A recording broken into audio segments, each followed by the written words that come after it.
அப்பாவுடைய 51வது பிறந்த தின விழா சென்னை பல்கலைக்கழக நூற்றாண்டு மண்டபத்தின் அரங்கத்திலே மிகப்பெரிய அளவிலே விழா நடைபெறுகிறது.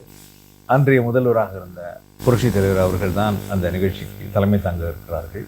மேடையிலேயே திரு பாலச்சந்தர் அவர்கள் ஒரு சிச்சுவேஷனை சொல்லி அந்த சிச்சுவேஷனுக்கு மெல்லிசை மன்னர் விஸ்வநாதன் அவர்கள் இசையமைத்து டியூன் போட்டு அதை கவியரசர் அவர்கள் அந்த டியூனுக்கு பாடல் எழுதி அந்த பாடலை எஸ்பிபி அவர்கள் மேடையிலேயே பாடுவதாக இருந்த ஒரு மிகப்பெரிய நிகழ்வு.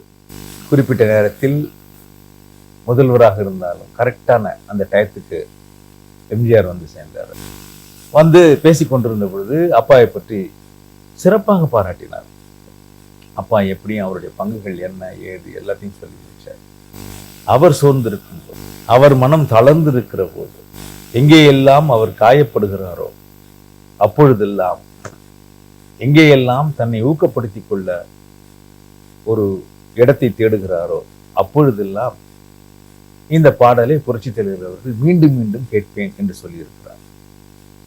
அந்த கூட்டத்திலே அவர் சொன்னதும் பத்தாமல் உடனே என்ன செய்தார் என்றால், அவருடைய செயலாளரை அழைத்து அந்த டேப் ரெக்கார்டரை கொண்டு வர சொல்லி அந்த பாட்டை போட்டு காண்பித்தார்.